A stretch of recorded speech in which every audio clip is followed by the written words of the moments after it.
127 வேட்பாளர்கள் கொண்ட இரண்டாம் கட்ட வேட்பாளர்கள் பட்டியலை வெளியிட்டிருக்கிறது அதிமுக. இதில் புதுமுக வேட்பாளர்கள் எத்தனை பேர், மீண்டும் எத்தனை பேருக்கு வாய்ப்பளிக்கப்பட்டுள்ளது என்பது பற்றி விரிவாக பார்க்கலாம்.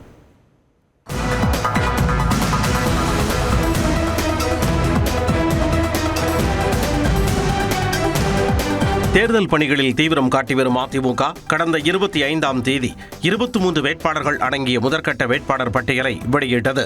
அதில் எடப்பாடி பழனிசாமி மற்றும் KP முனுசாமி, SP வேலுமணி, திண்டுக்கல் சீனிவாசன் உட்பட முன்னாள் அமைச்சர்கள் 21 பேருக்கு வாய்ப்பு அளிக்கப்பட்டது. இப்படியான சூழலில் அதற்கடுத்த கட்டமாக 127 வேட்பாளர்கள் அடங்கிய இரண்டாம் கட்ட வேட்பாளர்களை வெளியிட்டிருக்கிறது அதிமுக. அதில் முன்னாள் அமைச்சர்கள் 15 பேருக்கு வாய்ப்பு அளிக்கப்பட்டுள்ளது. கடந்த அதிமுக ஆட்சிகளின் போது அமைச்சர்களாக இருந்த தளவாய் சுந்தரம் கன்னியாகுமரி தொகுதியிலும், இசக்கி சுப்பையா அம்பாசமுத்திரம் தொகுதியிலும், சண்முகநாதன் ஸ்ரீவைகுண்டத்திலும் களம் காண்கின்றனர். ராதாகிருஷ்ணன் உடுமலைப்பேட்டையிலும், தாமோதரன் கிணத்துக்கடவிலும், முக்கூர் சுப்பிரமணியன் செய்யாறிலும் போட்டியிடுகின்றனர். இதேபோல் முன்னாள் அமைச்சர்களான V சோமசுந்தரம், V மூர்த்தி, PV ரமணா, பாலகிருஷ்ண ரெட்டி ஆகியோருக்கும் வாய்ப்பு அளிக்கப்பட்டது. முன்னாள் அமைச்சர்கள் செம்மலை, சரோஜா, மாஃபா பாண்டியராஜன், சின்னையா, பரஞ்சோதி, வெல்லமண்டி நடராஜன், சேவூர் ராமச்சந்திரன் ஆகியோரின் பெயர்கள் பட்டியலில் இல்லை. அருப்புக்கோட்டை தொகுதியில் கடந்த முறை தோல்வியடைந்த முன்னாள் அமைச்சர் வைகை செல்வனுக்கு இந்த முறை வாய்ப்பளிக்கப்படவில்லை. அதே சமயம் சேதுபதிக்கு அருப்புக்கோட்டையை ஒதுக்கியுள்ளது அதிமுக. சங்கரன்கோவில் தொகுதி முன்னாள் அமைச்சர் ராஜலட்சுமிக்கும் இந்த முறை வாய்ப்பு அளிக்கப்படவில்லை. அங்கு திலீபன் ஜெய்சங்கர் வேட்பாளராக அறிவிக்கப்பட்டுள்ளார். அவினாசி இந்த முறை பாஜகவுக்கு சென்றுள்ள நிலையில் முன்னாள் சபாநாயகர் தனபால் பெயரும் இடம்பெறவில்லை. இதுவரை வெளியான பட்டியலில் 17 பெண் வேட்பாளர்களுக்கு வாய்ப்பு அளிக்கப்பட்டுள்ளது. அண்மையில் IJKவில் இருந்து விலகி அதிமுகவில் இணைந்த லாட்டரி அதிபர் மார்டினின் மனைவி லீமா ரோஸ் லால்குடியில் போட்டியிடுவதாக அறிவிக்கப்பட்டுள்ளது. விளாத்திகுளத்தில் சத்யா, திருவாடானையில் கீர்த்திகா முனியசாமி, சிறுவில்லிபுத்தூரில் சந்திரபிரபா உள்ளிட்டோர் களம் காண்கின்றனர். விழுப்புரத்தில் இருந்து மயிலம் தொகுதிக்கு CV சண்முகம் மாறியுள்ள நிலையில் விழுப்புரம் அதிமுக வேட்பாளராக விஜயா அறிவிக்கப்பட்டுள்ளார். 150 பேர் கொண்ட அதிமுக வேட்பாளர் பட்டியலில் ஒரே ஒரு இஸ்லாமியர் மட்டும் இடம்பெற்றிருக்கிறார். பாளையங்கோட்டை தொகுதியில் 32 வயதான சையது சுல்தான் சம்சுதீன் களம் காண்பதாக தெரிவிக்கப்பட்டுள்ளது. இந்த முறை 30 சிட்டிங் MLAக்களுக்கு வாய்ப்பளித்துள்ளது அதிமுக. கோவை மாவட்டத்தில் 7 MLAக்களுக்கு மீண்டும் வாய்ப்பு வழங்கப்பட்டுள்ளது. கவுண்டம்பாளையம், சிங்காநல்லூர், சூலூரின் தற்போதைய MLAக்கள் மாற்றமின்றி போட்டியிடுகின்றனர். கோவை வடக்கு தொகுதி பாஜகவுக்கு ஒதுக்கப்பட்டதால் தெற்கு தொகுதிக்கு மாறியிருக்கிறார் அம்மன் அர்ஜுனன். கள்ளக்குறிச்சி செந்தில், வானூர் சக்கரபாணி, ஏற்காடு சித்ரா, பாப்பிரெட்டிப்பட்டி கோவிந்தசாமி ஆகிய சிட்டிங் MLAக்களுக்கு அதிமுக வாய்ப்பு அளிக்கவில்லை. அமைச்சர் துரைமுருகன் MLAவாக இருக்கும் காட்பாடி தொகுதியில் களம் காண்கிறார் அதிமுக அமைப்பு செயலாளர் ராமு. அமைச்சர் பெரியசாமி MLAவாக உள்ள ஆத்தூரில் அதிமுகவில் இருந்து விஸ்வநாதனும், கீதா ஜீவன் MLAவாக இருக்கும் தூத்துக்குடியில் முன்னாள் அமைச்சர் செல்லப்பாண்டியனும், அமைச்சர் ராஜகண்ணப்பன் MLAவாக உள்ள முதுகுளத்தூரில் மலேசியா பாண்டியனும் போட்டியிடுகின்றனர். அமைச்சர் மூர்த்தி MLAவாக உள்ள மதுரை கிழக்கு தொகுதியில் மாங்குடம் மகேந்திரன், கோவி செடியன் MLAவாக இருக்கும் திருவிடை மருதூர் இடமதி சுப்பிரமணியன், அன்பில் மகேஷின் திருவெரும்பூர் தொகுதியில் குமார் களமிறக்கப்பட்டுள்ளனர். திமுகவில் இணைந்த முன்னாள் முதலமைச்சர் O பன்னீர்செல்வத்தின் போடி நாயக்கனூர் தொகுதியில் அதிமுக சார்பில் நாராயணசாமி களமிறக்கப்பட்டுள்ளார். அதேபோல முன்னாள் அமைச்சர் செங்கோட்டையன் தாவேகாவில் இணைந்த நிலையில் அவரது கோபிச்செட்டிப்பாளையம் தொகுதியில் பிரபு என்பவர் போட்டியிடுகிறார். வைத்திலிங்கத்தின் ஒரத்தநாடு தொகுதி மாவட்ட செயலாளர் சேகருக்கு வழங்கப்பட்டுள்ளது. சட்டமன்ற தேர்தலில் அதிமுக சார்பில் 42 பேர் முதல் முறையாக களமிறங்குகின்றனர். சென்னையில் 12 தொகுதிகளுக்கும், சோழிங்கநல்லூர், ஆலங்குடி அமைச்சர் தங்கம் தென்னரசு MLAவாக இருக்கும் திருச்சுழி, அமைச்சர் தாமோ அன்பரசன் MLAவாக இருக்கும் ஆலந்தூர், அமைச்சர் CV கணேசன் MLAவாக இருக்கும் திட்டக்குடி என மொத்தம் 17 தொகுதிகளுக்கு அதிமுக வேட்பாளர்களை அறிவிக்கவில்லை. ஒரு நிமிட செய்தி தொகுப்புகள் சிலவற்றை பார்க்கலாம். அதிமுக கூட்டணியில் 4 நாட்களே தொகுதி பங்கீடு முடிவான நிலையில் திமுக கூட்டணியில் இதுவரை முடிவு எட்டப்படவில்லை என அதிமுக பொதுச் செயலாளர் எடப்பாடி பழனிசாமி குற்றம் சாட்டியுள்ளார். சென்னையை ஒட்டியுள்ள ஆலந்தூர் தொகுதியில் பரப்புரை மேற்கொண்ட அவர் விலைவாசியை குறைக்க திமுக நடவடிக்கை எடுக்கவில்லை என்றும், கொரோனா காலத்தில் வருமானமே இல்லாத காலத்திலும் அதிமுக சிறப்பான ஆட்சியை தந்தது என்றார். 25 நாட்கள் பேசி கூட இன்னும் முடிவு எட்டப்படவில்லை. நாளே நாள் நாளைய நாள் முதல் நாள் எங்களுடைய கட்சி தலைமை அலுவலகத்திற்கு எங்க கூட்டணி கட்சி சேர்ந்த பிரதிநிதிகள் வந்தாங்க. பேசின உடனே எங்க கூட்டணியில் அங்கம் வைக்கின்ற கட்சிகளுக்கு எத்தனை இடங்கள் என்று அப்பொழுதே அறிவிக்கப்பட்ட கட்சி அதிமுக கட்சி. தொடர்ந்து தாம்பரத்தில் பரப்புரை மேற்கொண்ட அவர் அதிமுக ஆட்சிக்கு வந்தவுடன் அண்ணா பல்கலைக்கழக மாணவி பாலியல் வழக்கில் யார் அந்த சார் என்பது கண்டுபிடிக்கப்படும் என்றார். புதுச்சேரியில் திமுக கூட்டணியினர் ஒருவருக்கொருவர் எதிராக போட்டியிடும் நிலையில் அங்கு ஏன் கொள்கை கூட்டணி இல்லை என எடப்பாடி பழனிசாமி கேள்வி எழுப்பியுள்ளார். திருவாரூரில் இருந்து தன்னுடைய தேர்தல் பரப்புரையை முதலமைச்சர் மு க ஸ்டாலின் வரக்கூடிய செவ்வாய்க்கிழமை தொடங்க உள்ளார். தமிழ்நாட்டில் அடுத்த மாதம் 23ஆம் தேதி ஒரே கட்டமாக சட்டமன்ற தேர்தல் நடைபெற இருக்கும் நிலையில் எதிர்க்கட்சித் தலைவர் எடப்பாடி பழனிசாமி, நாம் தமிழர் கட்சியின் ஒருங்கிணைப்பாளர் சீமான் உள்ளிட்டோர் தங்கள் பரப்புரையை ஏற்கனவே தொடங்கிவிட்டனர். இந்நிலையில் வரக்கூடிய செவ்வாய்க்கிழமை திருவாரூரிலிருந்து முதலமைச்சர் மு க ஸ்டாலின் தன்னுடைய பரப்புரையை தொடங்க உள்ளார். தெற்கு வீதியில் நடைபெறவுள்ள பொதுக்கூட்டத்தில் 7 தொகுதிகளின் வேட்பாளர்களை ஆதரித்து முதலமைச்சர் வாக்கு சேகரிக்க உள்ளார். குறிப்பாக திருவாரூர், மன்னார்குடி, திருத்துறைப்பூண்டி, நன்னிலம், நாகப்பட்டினம், வேதாரண்யம், கீழ்வேளூர் ஆகிய 7 தொகுதிகளில் போட்டியிடக்கூடிய திமுக மற்றும் கூட்டணி கட்சி வேட்பாளர்களை ஆதரித்து முதலமைச்சர் பரப்புரை மேற்கொள்ள உள்ளார். சென்னை வில்லிவாக்கத்தில் தாவேகவின் ஆதவ் அர்ஜுனாவை எதிர்த்து திமுக சார்பில் கார்த்திக் மோகன் களமிறக்கப்படலாம் என கூறப்படும் நிலையில் இதுபோன்ற பல துணிச்சலான தாக்கத்தை ஏற்படுத்தக்கூடிய முடிவுகளுடன் வியூகம் அமைத்து திமுக தலைமை வேட்பாளர் பட்டியலை வெளியிட உள்ளதாக தகவல் வெளியாகியிருக்கிறது. வரும் சட்டமன்ற தேர்தலில் வில்லிவாக்கம் தொகுதியில் தாவேக பிரச்சார மேலாண்மை பொதுச் செயலாளர் ஆதவ் அர்ஜுனா போட்டியிட வாய்ப்பிருப்பதாக கருதப்படுகிறது. கடும் சவால் அளிக்கக்கூடிய வகையில் சென்னை அண்ணாநகர் தொகுதி எம்எல்ஏ எம்.கே. மோகனின் மகனும் திமுக ஐடி விங் நிர்வாகியுமான கார்த்திக் மோகனை களமிறக்க திமுக தலைமை திட்டமிட்டு இருப்பதாக தகவல் வெளியாகியுள்ளது. திமுக தலைமை கூறியதை கார்த்திக் மோகன் ஏற்றுக்கொண்டது மட்டுமின்றி வில்லிவாக்கம் தொகுதியில் மாபெரும் வெற்றியை ஈட்டித் தருவதாக கட்சித் தலைமைக்கு உறுதியளித்திருப்பதாகவும் தகவல்கள் தெரிவிக்கின்றன. வில்லிவாக்கம் தொகுதியில் கடும் சவால் அளிக்கக்கூடிய வேட்பாளரை களமிறக்கும் திமுக தலைமையின் திட்டத்தை அமைச்சர் சேகர்பாபு மற்றும் அக்கட்சியினர் வரவேற்றுள்ளதாக கூறப்படுகிறது. மற்ற தொகுதிகளிலும் இளைஞர்கள் மற்றும் கடும் சவால் அளிக்கக்கூடியவர்கள் அடங்கிய வேட்பாளர்கள் பட்டியலை திமுக தலைமை வெளியிட திட்டமிட்டிருப்பதாக தகவல் வெளியாகியுள்ளது. திமுக கூட்டணியில் விசிக போட்டியிடும் 8 தொகுதிகள் இறுதி செய்யப்பட்டதாக கூறப்பட்ட நிலையில் காட்டுமன்னார் கோயில், செய்யூர், பன்ருட்டி உள்ளிட்ட தொகுதிகள் இறுதியானதாக தகவல் வெளியாகியுள்ளது. திமுக கூட்டணியில் விசிகாவுக்கு 8 தொகுதிகள் ஒதுக்கப்பட்ட நிலையில் தொகுதிகளை இறுதி செய்வது தொடர்பாக திமுக குழுவுடன் விசிக தலைவர் திருமாவளவன் 2ஆம் கட்டமாக பேச்சுவார்த்தை மேற்கொண்டார். தொடர்ந்து செய்தியாளர்களிடம் பேசிய திருமாவளவன் எந்தெந்த தொகுதிகள் என அடையாளம் காணப்பட்டதாக தெரிவித்தார்.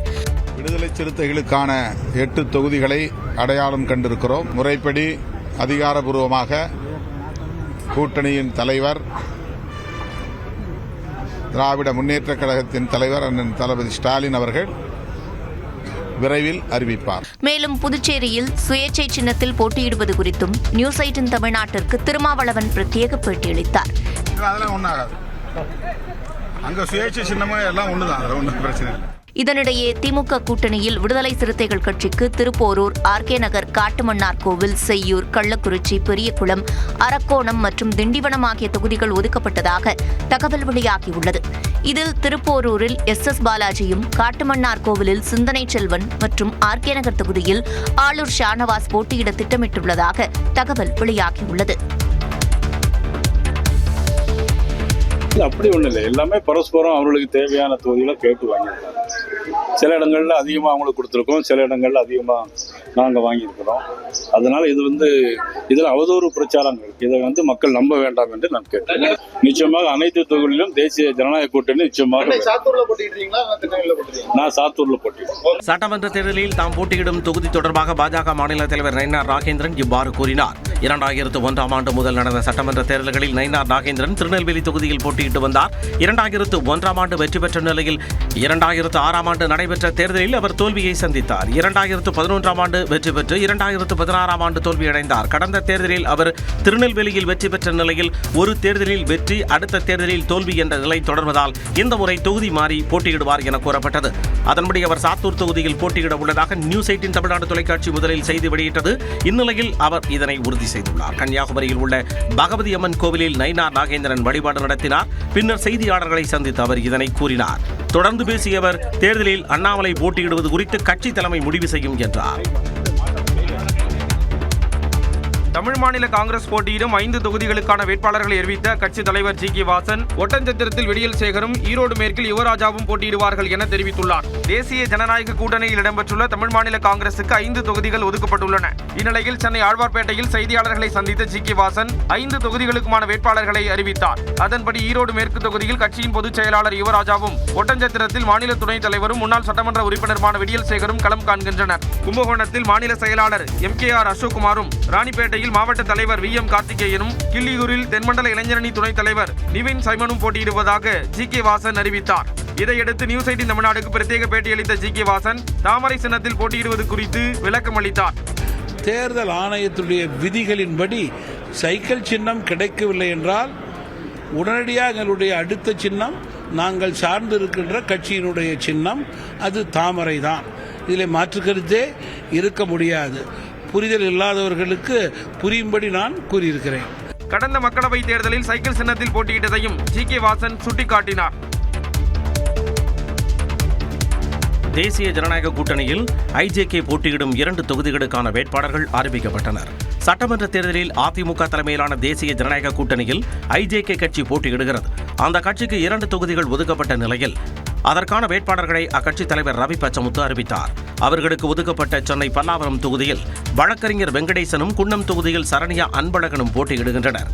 இந்த தேர்தலில் இரட்டை இலை சின்னத்தில் களம் காண்பதாக நியூஸ் 18 தமிழ்நாடு தொலைக்காட்சிக்கு அக்கட்சியின் நிறுவன தலைவர் பாரிவேந்தர் தெரிவித்தார். இப்போ நேரம் இருந்தால் மகிழ்ச்சியோடு எங்கள் மைக்கில் போட்டியிடுவோம். ஆனால் இப்போ வேறு வழி இல்லாங்கிறதுனால தோழமை கட்சி, ஆண்ட கட்சி, ஆள போகிற கட்சி, அதனுடைய தலைவரும் சொன்னார், அண்ணன் இதில் செய்யுங்கன்னு சொன்னார். எங்களுக்கு விருப்பப்பட்டோம். தோழமையோடு, நட்போடு, அன்போடு அதை கொடுத்தாங்க. அதை நாங்கள் இப்போ முன்னெடுத்து செல்கிறோம். இந்நிலையில் தேசிய ஜனநாயக கூட்டணியில் உள்ள அமமுகவின் வேட்பாளர்கள் பட்டியல் சனிக்கிழமை வெளியாகிறது. தனக்கும் தனது குடும்பத்தினருக்கும் தாவேகாவினர் கொலை மிரட்டல் விடுப்பதாக அரசியல் விமர்சகர் பொன்ராஜ் சென்னை காவல் ஆணையர் அலுவலகத்தில் புகார் அளித்துள்ளார். தாவேகா கட்சியைச் சேர்ந்த பெண்கள் குறித்த அரசியல் விமர்சகர் பொன்ராஜ் தெரிவித்த கருத்துக்கள் சர்ச்சையை ஏற்படுத்தியது. இதையடுத்து பொன்ராஜ் மீது நடவடிக்கை எடுக்க கோரி தாவேகா தலைவர் விஜய் DGP அலுவலகத்தில் நேரில் வந்து புகார் மனு அளித்திருந்தார். இந்நிலையில் தாவேகாவினர் தொலைபேசி வாயிலாகவும் சமூக வலைதளங்கள் மூலம் தொடர்ந்து மிரட்டல் விடுத்து வருவதாக சென்னை காவல் ஆணையர் அலுவலகத்திற்கு இமெயில் மூலம் பொன்ராஜ் புகார் அளித்துள்ளார். அந்த மனுவில் விஜயை எதிர்ப்பவர்களை அவதூறு செய்து சமூக ஊடகங்களில் அவர்களின் புகழை அரசியல் ரீதியாக களங்கப்படுத்தி அவர்களது சொந்த குடும்பத்தினரையும் அவதூறு செய்யும் TVK விர்ச்சுவல் வாரியர்ஸ் குறித்து அவர் ஒருபொழுதும் கண்டிக்கவில்லை என குற்றம் சாட்டியுள்ளார். விஜய் அமைதியாக இருப்பது மட்டுமல்லாமல் ஆதவ் அர்ஜுனா நடத்தி வரும் கால் சென்டர் மூலம் கொலை முயற்சி மிரட்டல் அழைப்புகள் விடுக்கப்படுவதாகவும் புகார் அளித்துள்ளார். ரவுடி கலாச்சாரத்தை ஊக்குவிக்கும் விஜய், ஆதவ் அர்ஜுனா மற்றும் தாவேகாவினர் மீது உரிய நடவடிக்கை எடுக்க வேண்டும் எனவும் புகாரில் பொன்ராஜ் குறிப்பிட்டுள்ளார். நடிகர்கள் அஜித், சிவகார்த்திகேயன் மற்றும் என் குடும்பத்தை பற்றியெல்லாம் விஜய் ரசிகர்கள் இழிவாக பேசியதற்காக விஜய் மீது நான் புகார் கொடுக்கவா என நாதக தலைமை ஒருங்கிணைப்பாளர் சீமான் கேள்வி எழுப்பியுள்ளார். கள்ளக்குறிச்சி மாவட்டம் திருக்கோவிலூரில் நாதக வேட்பாளர்களை ஆதரித்து சீமான் பரப்புரை மேற்கொண்டார். பின்னர் செய்தியாளர்களிடம் பேசிய அவர் பொன்ராஜ் விவகாரத்தில் விஜய் புகார் கொடுத்தது தொடர்பாக விமர்சனங்களை முன்வைத்தார். நீங்க எங்க குடும்பங்களை பேசும்போது என் மனைவிய, என் தம்பி சிவகார்த்தியின் குடும்பத்தில் அவன் மகளை, ஐயா அன்பு சகோதரர் அஜித் அவர்கள் குடும்பத்தை, பிள்ளைகளை, இதையெல்லாம் பேசும்போது நீங்க எங்க இருந்தீங்க?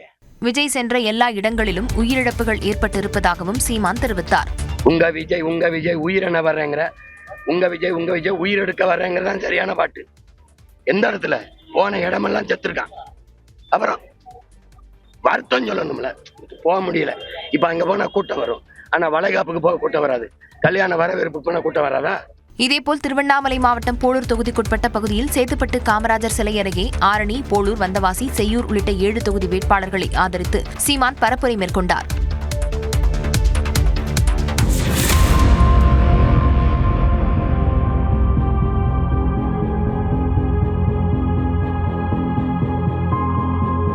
உதகை அருகே கடநாடு கிராமத்தில் குடியிருப்பு பகுதியில் இரவு நேரத்தில் உலாவிய இந்த சிறுத்தையால் மக்கள் அச்சமடைந்தனர். கடநாடு கிராமம் மற்றும் மாவுக்கல் கிராம பகுதியில் சிறுத்தை ஒன்று சுற்றித் திரிந்தது. இரையை தேடி அலைந்த அந்த சிறுத்தை ஒரு வீட்டின் முன் இரும்பு தடுப்புகளை தாண்ட முடியாமல் வாசலிலேயே நீண்ட நேரம் அமர்ந்து கொண்டது. இதன் CCTV காட்சிகள் வெளியாகி அதிர்ச்சியை ஏற்படுத்தியுள்ளது.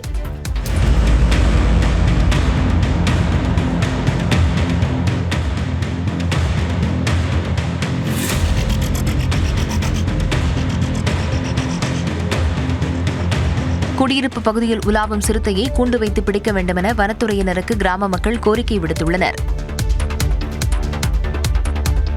மாணவி அளித்த பாலியல் புகாரின் பேரில் அண்ணா பல்கலைக்கழக பேராசிரியர் ஞானவேல் பாபு திருநெல்வேலியில் கைது செய்யப்பட்டார். சென்னை காவல் ஆணையர் அலுவலகத்தில் சென்னை அண்ணா பல்கலைக்கழக மாணவி ஒருவர் அளித்த புகாரில் பல்கலைக்கழக பேராசிரியர் ஞானவேல் பாபு கடந்த 3 ஆண்டுகளாக தனக்கு பாலியல் தொல்லை கொடுப்பதாகவும் செல்போனில் அழைத்து ஆபாசமாக பேசி வருவதாகவும் குற்றம் சாட்டியிருந்தார்.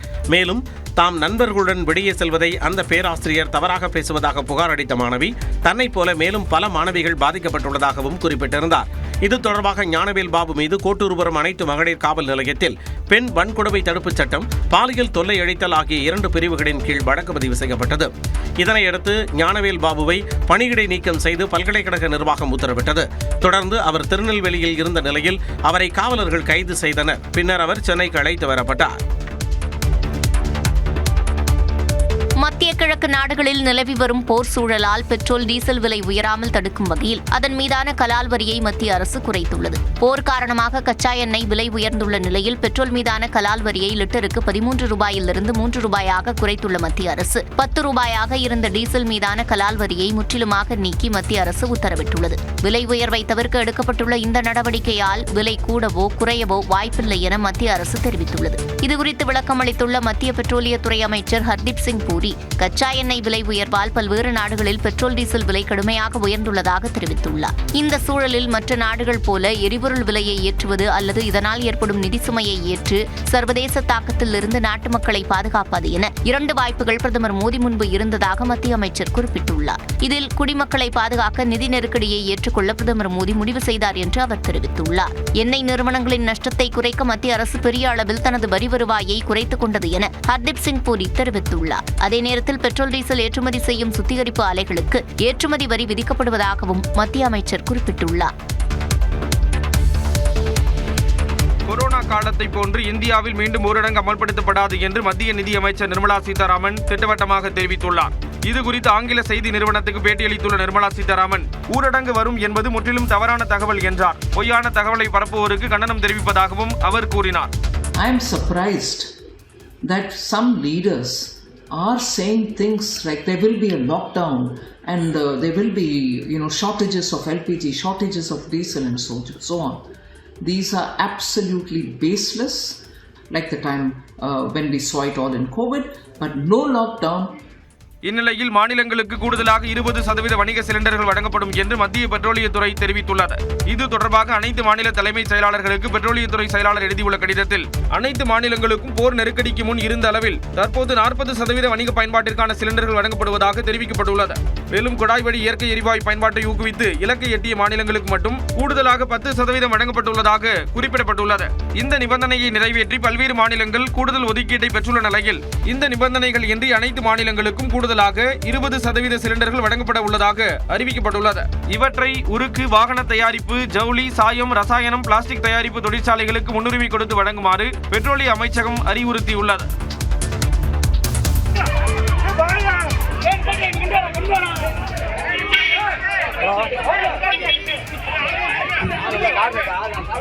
சிவகாசி அருகே பட்டாசாலையில் ஏற்பட்ட வெடி விபத்தில் ஒருவர் உடல் சிதறி உயிரிழந்தது சோகத்தை ஏற்படுத்தியுள்ளது. விஸ்வநாதம் காமராஜர் நகரில் சங்கர், வைரம் சகோதரர்களுக்கு சொந்தமான நடேஷ் பட்டாசாலை செயல்பட்டு வருகிறது. அங்கு 20 அறைகளில் சுமார் 60 தொழிலாளர்கள் பட்டாசு தயாரிக்கும் பணியில் இருந்தபோது திடீரென பயங்கர சத்தத்துடன் வெடி விபத்து ஏற்பட்டது. சம்பவம் குறித்து அறிந்து சிவகாசி தீயணைப்புத் துறையினர் அங்கு வந்து தீயை அணைத்தனர். இந்த விபத்தில் குருநாதன் என்ற தொழிலாளி உடல் சிதறி பரிதாபமாக உயிரிழந்தார். மேலும் பானுப்பிரியா, பூமாரி ஆகிய 2 பெண் தொழிலாளர்கள் பலத்த காயமடைந்த நிலையில் சிவகாசி அரசு மருத்துவமனையில் சிகிச்சைக்காக அனுமதிக்கப்பட்டனர். இதுகுறித்து சிவகாசி நகர் காவல் நிலைய காவலர்கள் வழக்கு பதிவு செய்து விசாரணை நடத்தினர். அதில் அங்கு நீதிமன்றத்தால் தடை செய்யப்பட்ட சரவெடி பட்டாசுகள் தயாரிக்கப்பட்டது தெரியவந்தது. சம்பவம் நடந்த இடத்தில் மாவட்ட எஸ்பி ஸ்ரீநாதா நேரில் ஆய்வு செய்தார்.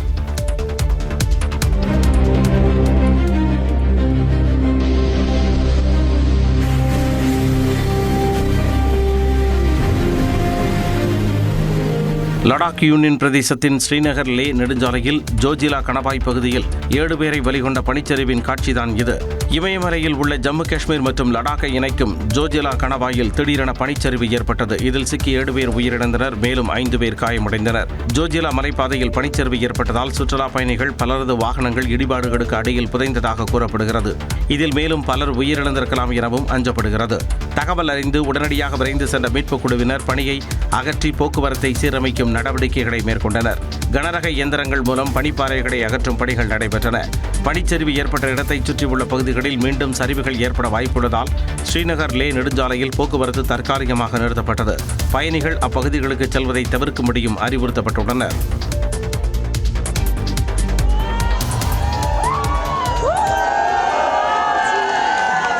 நேபாள நாட்டின் மிக இளம் வயது பிரதமராக 35 வயதேயான பாலேந்திர ஷா பதவியேற்றுக் கொண்டார். கடந்த ஆண்டு நேபாள பிரதமர் KP சர்மா ஒலிக்கு எதிராக இளைஞர்கள் போராட்டத்தில் ஈடுபட்டனர். அந்த போராட்டத்தில் 100க்கும் மேற்பட்டோர் உயிரிழந்ததால் நிலைமை கட்டுக்குள் இல்லாமல் சென்றது. இதையடுத்து பிரதமர் பதவியை KP சர்மா ஒலி ராஜினாமா செய்தார். ஜென்சி இளைஞர்கள் போராட்டத்தால் சர்மா ஒலி தலைமையிலான கம்யூனிஸ்ட் ஆட்சி கவிழ்ந்து அந்நாட்டின் இடைக்கால தலைவராக முன்னாள் உச்சநீதிமன்ற நீதிபதி சுஷிலா கார்கி நீடித்து வந்தார். இந்நிலையில் புதிய அரசை தேர்ந்தெடுப்பதற்கான தேர்தல் கடந்த மார்ச் 5ஆம் தேதி நடைபெற்றது. இதில் பாலேந்திர ஷாவின் ராஷ்டிரிய சுதந்திர கட்சி மொத்தமுள்ள 275 இடங்களில் 182 இடங்களை கைப்பற்றி அமோக வெற்றி பெற்றது. ஜாஃபா 5 தொகுதியில் போட்டியிட்ட பாலேந்திர ஷா முன்னாள் பிரதமர் KP சர்மா ஒலியை விட 49,614 வாக்குகள் அதிகம் பெற்று அவரை தோற்கடித்தார். இந்நிலையில் முன்னாள் மேயரும் ராப் பாடகருமான பாலேந்திர ஷா நேபாளத்தின் இளம் பிரதமராக பதவியேற்றுள்ளார். பாலேந்திர ஷாவுக்கு பிரதமர் நரேந்திர மோடி வாழ்த்து தெரிவித்துள்ளார். இதுகுறித்து தமது எக்ஸ் தளத்தில் அவர் வெளியிட்டுள்ள பதிவில், இந்தியா நேபாளம் இடையிலான நட்புறவு மற்றும் ஒத்துழைப்பை இன்னும் உயர்ந்த நிலைக்கு கொண்டு செல்லவும் உங்களுடன் நெருக்கமாக பணியாற்றவும் ஆவலுடன் உள்ளதாக பதிவிட்டுள்ளார். தமிழ்நாட்டில் அதிமுகவுடனான உறவு சகோதரத்துவ அடிப்படையில் வலுவாக இருப்பதாக தெரிவித்த மத்திய அமைச்சர் அமித்ஷா, தவிக தலைவர் விஜயுடன் கூட்டணி குறித்து பேசவில்லை எனவும் கூறினார். தனியார் ஊடகத்திற்கு அளித்த பேட்டியில் தமிழ்நாட்டில் பாஜகவின் பணி மிக குறைவானது எனவும் கூட்டணி கட்சிகளே பெருவாரியான பொறுப்புகளை மேற்கொண்டதாகவும் கூறினார். தேசிய ஜனநாயக கூட்டணியை பொறுத்தவரை மூத்த சகோதரர் போன்று அதிமுக செயல்படுவதாக தெரிவித்த அமித்ஷா, அதிமுகவுடன் தொடர்ந்து நெருக்கமாக பணியாற்றி வருவதாகவும் கூறினார். தமிழ்நாட்டில் திமுகவுக்கு எதிரான அலையை கண்கூட காண முடிவதாக கூறிய அமித்ஷா, வெறுப்பு அரசியலை விதைக்கும் திமுகவை வீழ்த்தி தேசிய ஜனநாயக கூட்டணி ஆட்சியமைக்கும் எனவும் தெரிவித்தார்.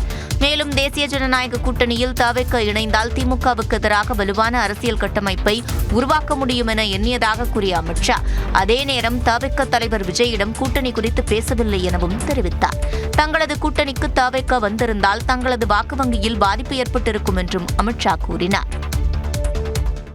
பெரம்பூரில் தாவேக தலைவர் விஜய் இன்று பரப்புரை மேற்கொள்ள திட்டமிட்டிருந்த நிலையில் அதற்கு அனுமதி மறுக்கப்பட்டுள்ளது. இதற்கு கண்டனம் தெரிவித்துள்ள விஜய், தனது பரப்புரைக்கு முட்டுக்கட்டை போட்டிருப்பது ஜனநாயகத்தின் மீது நடத்தப்பட்ட பாசிச தாக்குதல் என சாடியுள்ளார்.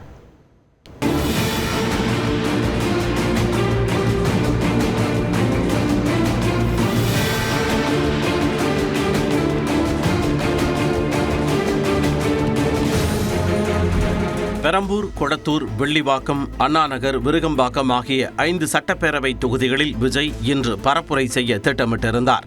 இதற்கு தேர்தல் ஆணையம் அனுமதி மறுத்தது. இதற்கு கடும் அதிருப்தியை வெளிப்படுத்தியுள்ள விஜய், தாவேகா சார்பில் திட்டமிடப்பட்ட பரப்புரைக்கு சென்னை மாநகர காவல்துறையும் அதிகாரிகள் சிலரும் இணைந்து முட்டுக்கட்டை போட்டிருப்பது ஜனநாயகத்தின் மீது நடத்தப்பட்டுள்ள ஒரு பாசிச தாக்குதல் என சாடியுள்ளார். நிகழ்ச்சிக்கு 2 நாட்கள் முன்பே, அதாவது 26ஆம் தேதி சென்னை பெரம்பூர் முல்லை நகர் சந்திப்பில் தேர்தல் பரப்புரை மேற்கொள்ள அனுமதி கோரப்பட்டதாகவும், ஆனால் நிகழ்ச்சிக்கு 1 நாளுக்கு முன்பு அந்த இடத்தில் திடீர் பள்ளங்களும் தடுப்புகளும் எங்கிருந்து வந்தன எனவும் கேள்வி எழுப்பியுள்ளார். சம்பந்தப்பட்ட இடத்தில் காவல்துறை ஆய்வு செய்து 3000 பேர் கூட முடியாது என்று கூறியிருப்பதன் அடிப்படையில் மனு நிராகரிக்கப்பட்டுள்ளது என குறிப்பிட்டிருக்கும் விஜய், தான் பரப்புரை மேற்கொள்ள முயற்சி செய்யும் போதெல்லாம் திமுக அரசு ஏதேதோ காரணங்களை கூறி அனுமதியை தாமதிப்பதும் அல்லது அனுமதி மறுப்பதும் தொடர்கதையாகி வருவதாக விமர்சித்துள்ளார். அதிகாரிகள் சிலரின் துணையுடன் தாவேகாவிற்கு எதிராக செயல்படும் திமுக காபந்து அரசுக்கு வெட்கமாக இல்லையா எனவும் விஜய் கடுமையாக சாடியிருக்கிறார். தமிழக வெற்றிக் கழகத்தை கண்டு திமுக எந்த அளவிற்கு அஞ்சுகிறது என்பதற்கு இந்த தடையே சாட்சி என்றும் அவர் பதிவிட்டுள்ளார்.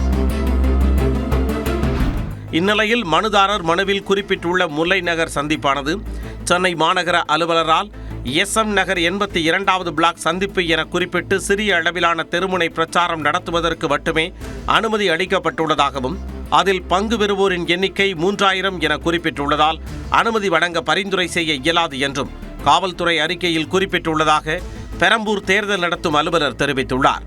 மனுதாரர் தங்களது பரப்புரையை நடத்த வேறு ஒரு இடத்தினை தேர்வு செய்து மனு அளித்தால் அனுமதி அளிப்பது குறித்து பரிசீலனை செய்யுமாறு காவல்துறை தெரிவிப்பதாகவும் அவர் குறிப்பிட்டுள்ளார். மேலும் முல்லைநகர் பகுதியில் திடீரென பணிகள் மேற்கொள்ளப்பட்டு அனுமதி வழங்காத சூழல் ஏற்படுத்தப்பட்டதாக பரவிய தகவலுக்கு சென்னை மாநகராட்சி மறுப்பு தெரிவித்துள்ளது. குடிநீர் குழாயில் ஏற்பட்ட திடீர் உடைப்பை சரி செய்யும் பணியும் உடனடியாக சரி செய்யப்பட்டதாக வீடியோ ஆதாரத்தை வெளியிட்டுள்ளது. இந்நிலையில் விஜயின் பரப்புரை நாளை மறுநாள் மாற்றப்பட்டிருப்பதாக தகவல் வெளியாகியுள்ளது. மேலும் சென்னையில் தனியார் ஹோட்டலில் நாளை நடைபெறும் விழாவில் 234 வேட்பாளர்களையும் விஜய் அறிமுகப்படுத்தப்பட இருப்பதாக அக்கட்சியின் பொதுச் செயலாளர் ஆனந்த் அறிவித்துள்ளார். இதைத் தொடர்ந்து 30ஆம் தேதி பெரம்பூரில் விஜய் வேட்புமனு தாக்கல் செய்யவிருப்பதாகவும் கூறப்படுகிறது. தொடர்ந்து எக்ஸ்பிரஸ் செய்திகள் சிலவற்றை பார்க்கலாம்.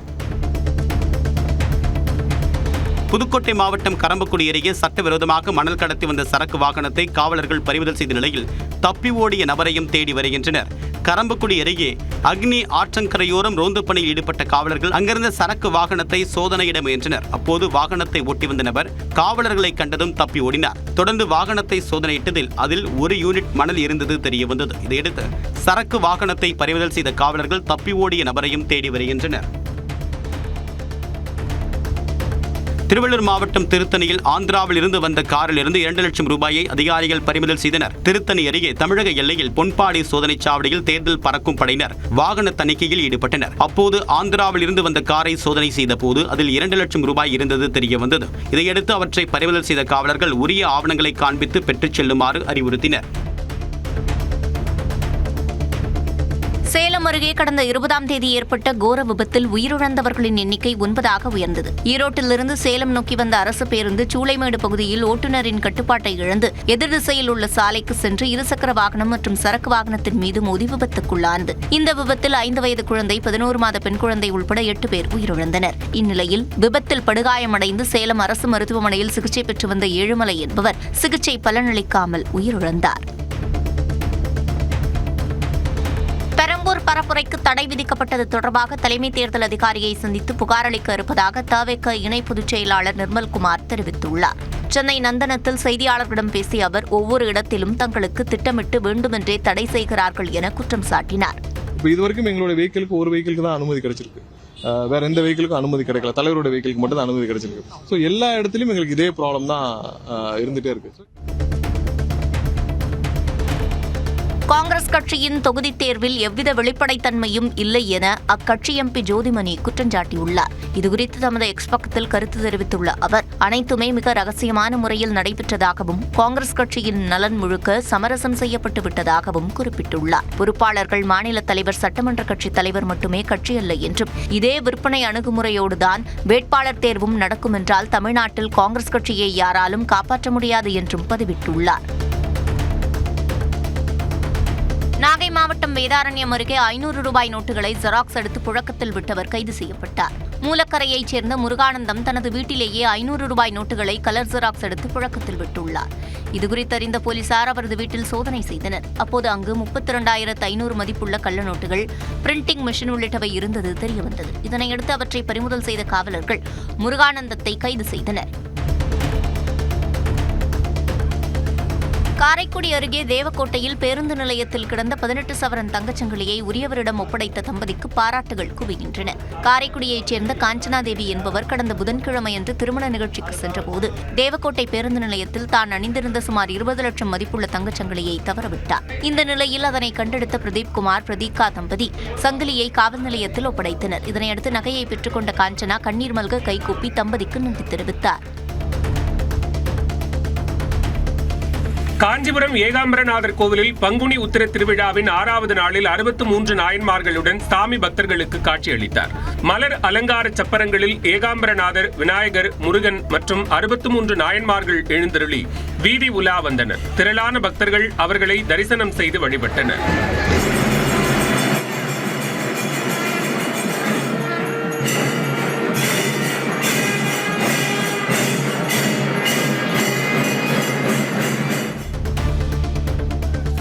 திண்டுக்கல் மாவட்டம் பழனி தொகுதியை பாஜகவுக்கு ஒதுக்க கோரி அக்கட்சி அலுவலகம் முன்பு தொண்டர்கள் ஆர்ப்பாட்டத்தில் ஈடுபட்டனர். தொண்டர்கள் சாலையில் அமர்ந்து கட்சி அலுவலகத்திற்கு முன்பு தேங்காய் உடைத்து முழக்கங்களை எழுப்பினர். அப்போது சதீஷ்குமார் என்பவர் கட்சி அலுவலகத்தின் மீது ஏறி தற்கொலை மிரட்டல் விடுத்ததால் பரபரப்பு நிலவியது.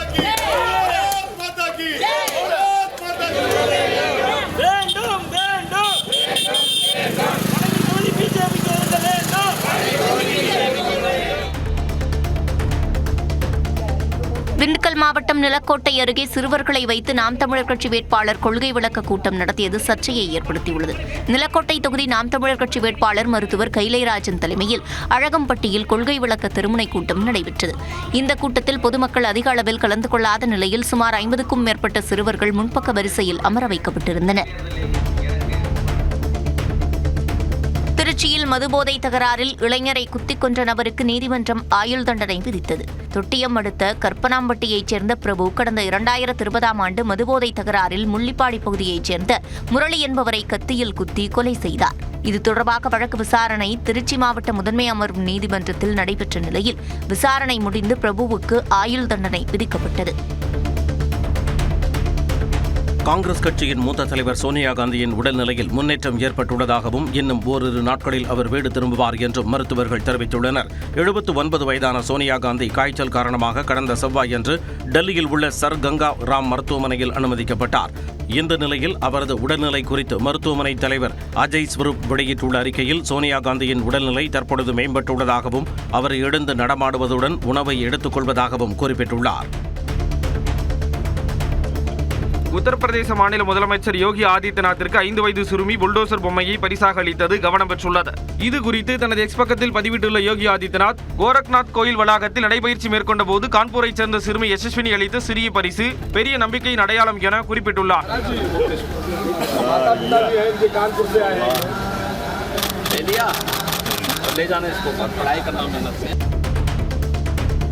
தெலுங்கானா முன்னாள் முதலமைச்சர் சந்திரசேகர ராவின் மகள் கவிதா அடுத்த மாதம் புதிய கட்சியை தொடங்க உள்ளதாக அறிவித்துள்ளார்.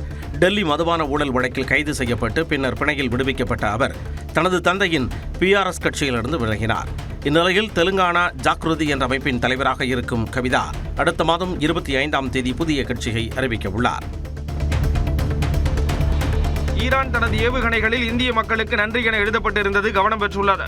இஸ்ரேல் மற்றும் அமெரிக்க படைகளுக்கு எதிராக ஈரான் 83வது முறையாக ஏவுகணை தாக்குதலை மேற்கொண்டது. அந்த ஏவுகணைகளில் தங்களுக்கு ஆதரவு தெரிவித்த நாடுகளுக்கு நன்றி தெரிவித்து வாசகங்கள் எழுதப்பட்டுள்ளன. அதில் இந்திய மக்களுக்கு நன்றி தெரிவிக்கும் வாசகமும் இடம்பெற்றுள்ளது. இந்தியாவின் ஜம்மு காஷ்மீர் பகுதிகளில் வசிக்கும் மக்கள் பணம், நகை மற்றும் கால்நடைகளை நிதி உதவியாக வழங்கி வருவது குறிப்பிடத்தக்கது. இந்தியாவுக்கு மட்டுமன்றி ஜெர்மனி, ஸ்பெயின், பாகிஸ்தான் நாடுகளுக்கும் ஈரான் நன்றி கூறியுள்ளது. ஈரானில் பள்ளிக்கூடம் மீது அமெரிக்கா நடத்திய தாக்குதல் ஒரு போர்க்குற்றம் என ஈரான் வெளியுறவுத்துறை அமைச்சர் சையத் அப்பாஸ் அரகசி குற்றம் சாட்டியுள்ளார். ஐநா மனித உரிமைகள் பேரவை கூட்டத்தில் காணொலி வாயிலாக உரையாற்றிய அவர், ஈரானில் உள்ள பள்ளி மீது நடத்தப்பட்ட பயங்கர குண்டுவீச்சு அமெரிக்காவால் திட்டமிட்டு நடத்தப்பட்ட ஒரு தாக்குதல் என குற்றம் சாட்டினார். அது ஒரு சாதாரண நிகழ்வோ தவறான கணிப்போ அல்ல என்றும் கூறினார். ஈரானுக்கு இழைக்கப்படும் அநீதிக்கு எதிராக உலக நாடுகள் ஒன்றிணைய வேண்டும் என சையத் அப்பாஸ் அழைப்பு விடுத்துள்ளார். ராம நவமியை ஒட்டி உத்தரப்பிரதேச மாநிலம் சரயு நதியில் லட்சக்கணக்கான பக்தர்கள் புனித நீராடினர். ராமர் அவதரித்த நாளை கொண்டாடக்கூடிய விதமாக அயோத்தியில் பக்தர்கள் குவிந்தனர். சரயு நதியில் நீராடிய பக்தர்கள் ராமர் கோவில் உள்ளிட்ட ஆலயங்களுக்கு சென்று வழிபட்டனர். பக்தர்களின் வருகையால் அயோத்தி நகரமே பக்தியில் மூழ்கியது.